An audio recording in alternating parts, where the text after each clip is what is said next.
Bonsoir et merci de recevoir le 19h45 de la télévision La Barry que j'ai l'immense plaisir de vous présenter. Parlons d'abord et tout de suite de cette cérémonie de réception de 30 salles de classe équipées et en matériaux définitifs par la ministre de l'Éducation nationale, Dr Elisabeth Chérif. C'était ce matin à l'école normale Kouarategui de Niamey. Ces salles de classe sont le fruit d'une étroite collaboration entre le ministère de l'Éducation nationale, le génie civil et le Front patriotique pour la souveraineté. Détail avec Ismaël Moumouni et Sadoutoumi. Bien équipées, ces 30 salles de classe en matériaux définitifs sont construites à l'espace de 45 jours. Cette prouesse est le fruit de la collaboration entre le ministère de l'Éducation nationale, de l'alphabétisation, de l'enseignement professionnel et de la promotion des langues nationales, le génie militaire et le Front patriotique pour la souveraineté dans cette cérémonie marque la réception des clés. C'est de manière bénévole que les membres des brigades veillées citoyennes ont participé dans la réalisation de ces salles de classe. Ce projet a 3 objectifs.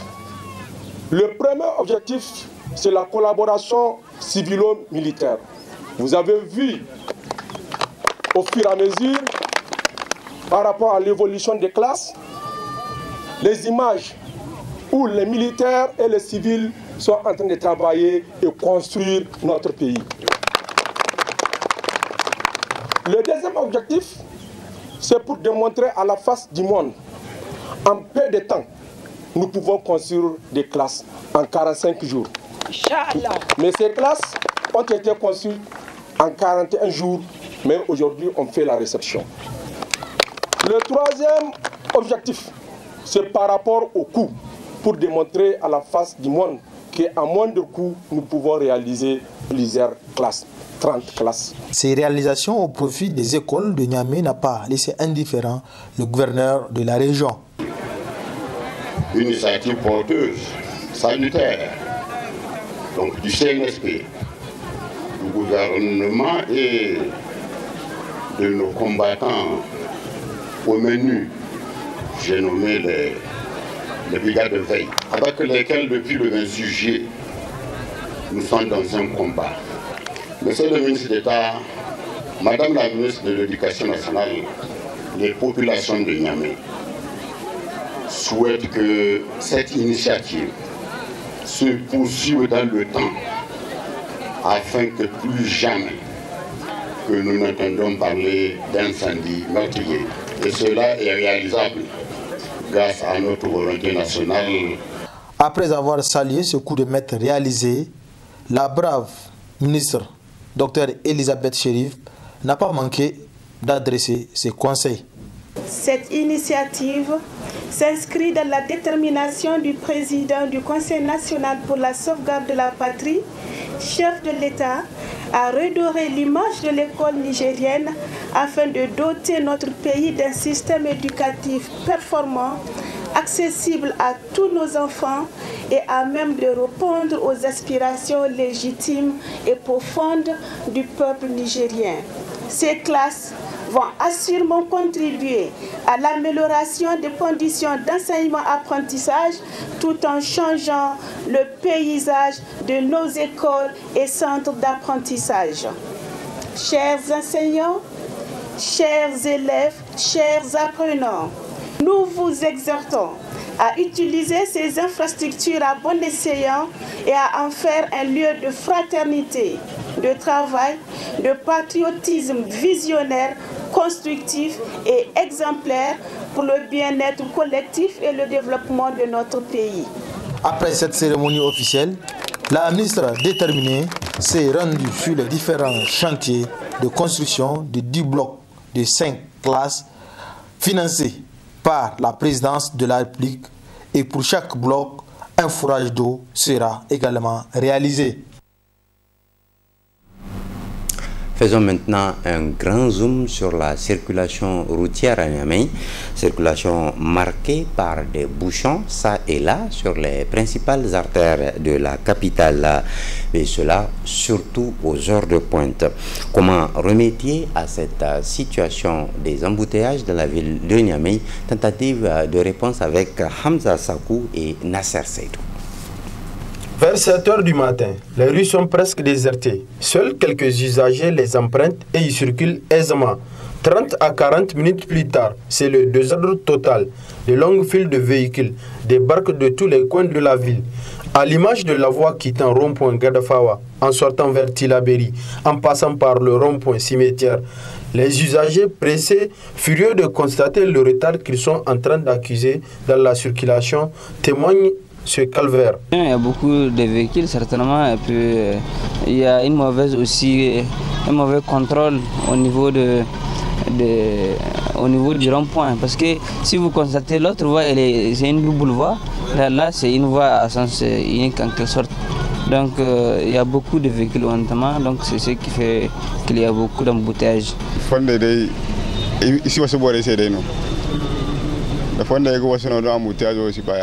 Il n'y a pas assez de routes et puis les couloirs qui mènent à cette voie sont impraticables. D'abord la ville grandit. En grandissant aussi, la population aussi de Niamey aussi est en train de grandir, comme vous pouvez le constater. Et il y a de plus en plus de véhicules. Alors, donc, et ça, c'est une voie qui est beaucoup utilisée. Bon, il n'y a pas que le manque de double voie. Il y a aussi le fait que, on dirait que c'est une habitude de la population de Niamey de se réveiller ou bien de quitter les maisons presque à la même heure. Alors ça peut constituer vraiment une des causes donc, de cet embouteillage aussi. Pour l'association nigérienne pour le civisme et la croissance, cet embouteillage est dû à plusieurs facteurs, dont une solution est bien possible. Il suffit d'aménager davantage les différentes ruelles, les différentes rues et les différentes routes dans les différents quartiers. Aujourd'hui, par rapport à l'axe principal du rond-point Gadafawa jusqu'à la sortie Tilaberi, nous pensons que c'est simplement du fait que les autres axes qui sont censés être des alternatives par rapport à cette route ne sont pas aussi praticables. Et je donne l'exemple. Quand vous regardez derrière la centrale Nigélec-Goudel, vous avez une route qui pratiquement va jusqu'à Sonissi-Tilaberi, sortie route Tilaberi. Et cette route-là, si les autorités de la ville de Niamey réaménagent ça, je pense que déjà ça va créer un désengorgement au niveau de l'axe principal. Et de l'autre côté, au niveau de Kouarkano, quand vous regardez, donc les différentes ruelles au niveau de Kouarkano qui peuvent être en fait, si vous voulez, des voies de secours aussi ont besoin d'être revues. Enfin, dans leur politique d'urbanisation, les autorités de la ville de Niamey sont interpellées afin de rendre plus fluide le trafic routier, permettant ainsi aux usagers de vaquer à leurs occupations et mieux encore éviter ce nombreux accidents dus à la précipitation et à l'intolérance. Les grandes vacances qui coïncident avec la saison des pluies constituent un moment propice pour le petit commerce, les petites activités. Parmi ces activités et ces commerces, notons celui du maïs grillé. Une activité qui est visible un peu partout dans les rues de Niamey et qui est surtout exercée par les femmes. Cependant, une fois les graines de maïs consommées, ces rachis et rafles sont jetés dans la rue alors qu'ils sont d'une grande utilité. C'est ce que nous fait découvrir ce reportage réalisé dans le cadre d'un partenariat IMS et La Bari Télévision. Suivez plutôt. Les rafles de maïs sont utiles. Les rachis ou rafles de maïs considérés comme déchets sont très visibles dans la rue, partout au Niger, notamment à Niamey. Ces rafles sont jetés par les consommateurs une fois les graines dégustées. Pourtant, ils sont importants dans l'agronomie selon l'agronome Boubacar Djibo, administrateur général de la société entité coopérative d'expertise agricole et de développement rural.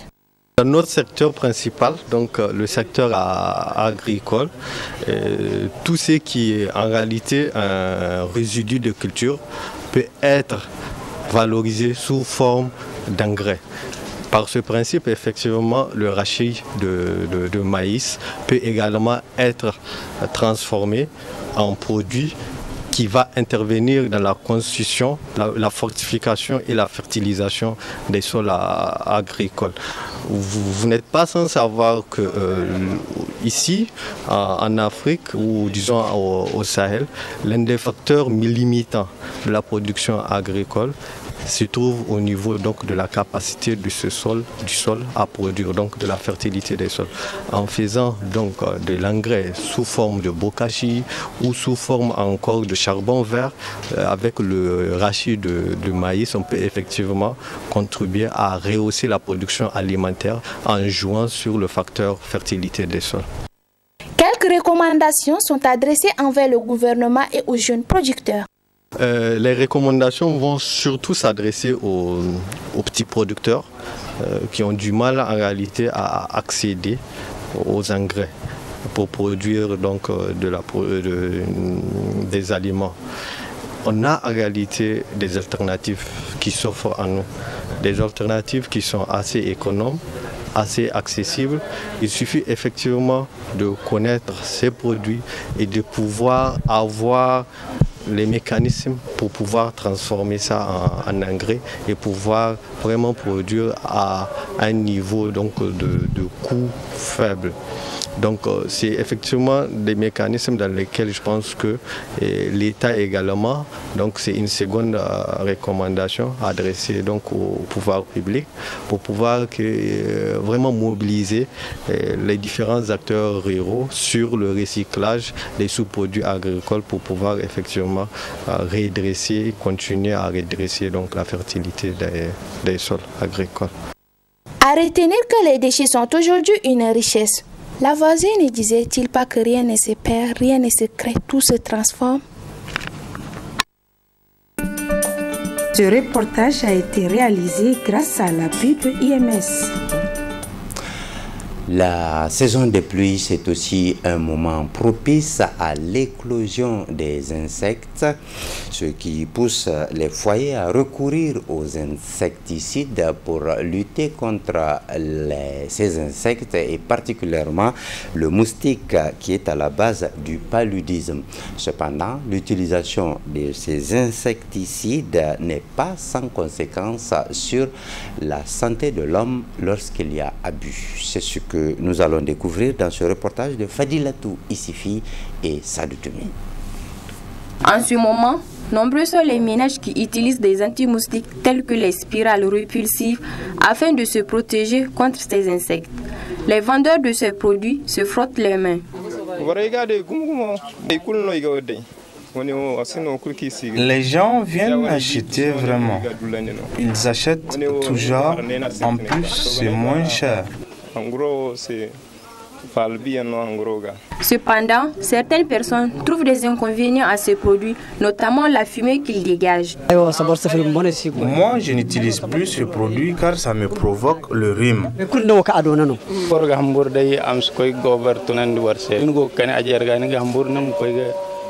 Je n'utilise pas cet anti-moustique de peur que ça me déclenche un incendie. Le médecin dresse le mode d'utilisation de ce produit. En les utilisant d'abord, tout ce qui est alimentaire, qu'on arrive à les mettre à l'abri, il faut les fermer avant de mettre. Et une fois aussi mis, il faut que les humains se mettent à l'abri. Vous voyez, surtout sur certaines bouteilles, c'est écrit au moins 15 à 20 minutes après pour pouvoir accéder à l'endroit.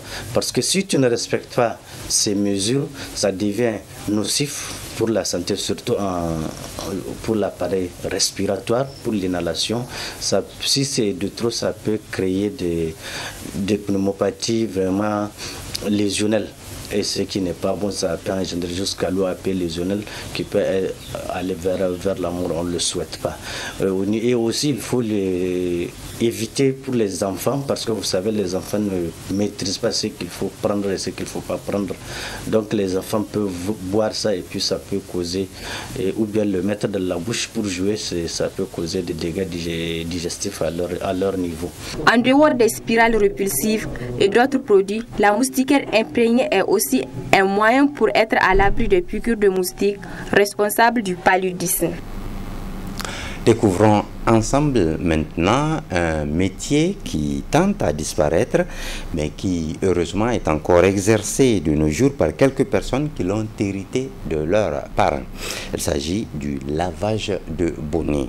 Si le port du bonnet est une tradition chez certains Nigériens, son entretien est assuré par des laveurs spécialisés. C'est que nous fait découvrir ici notre collègue de la rédaction, Nafissa Zakou. Nous sommes aux alentours du grand marché de Niamey. Sur un des angles, sous un petit hangar, se trouve le jeune Abdrahman. Il n'est pas revendeur comme tous ses voisins. Lui, il lave les bonnets. C'est cela son métier, le lavage. Une activité qu'il a héritée de ses parents et qu'il exerce depuis l'âge de 12 ans. Le bonnet symbolise la sagesse. Il faut l'entretenir et en prendre soin. Ana fara wanki deja an tana da ruwa an aje a sayo omo kuma wanga shi kusa ta shi ma akwai shi kuma wani dan tan za a dan abin gashi fabrikan shi na da kyau kadan mai in ka wanke hulla kan rataye. Le lavage des bonnets se fait avec de l'eau et du détergent.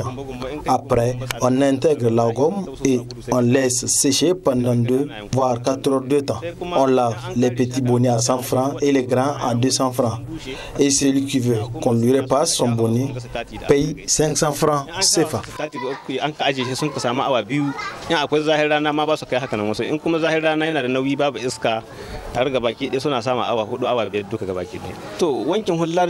arba'in na ana yi akwai dan karami leje kamar wanga shi dala 20 wanda ya kawo mun kaga bai da karfi yace 20 na gare don muna amsa mu amsha bin mu wanda ya kawo shi ko wanda da dan tsawo mai kawaga shi shekara dala 40 shi ko mai wagga in yace za a goge mai tayi walƙiya shi ma ana mai refa sai na sai shi biya dala 100. Abdrahman s'est dit fier de son métier.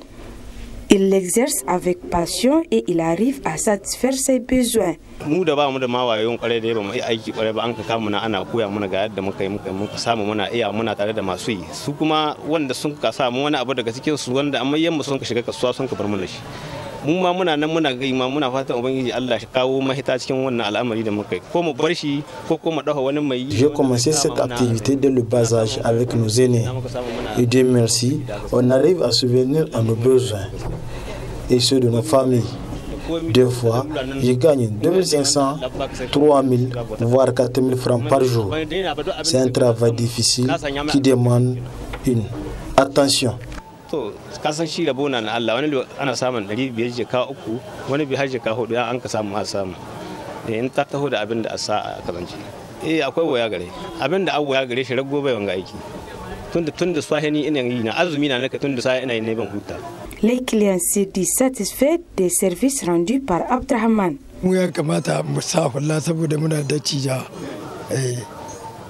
Je porte le bonnet parce que je me sens à l'aise. Et cela fait 25 ans que j'amène mon bonnet pour lavage auprès de Abdrahman car il fait bien son travail.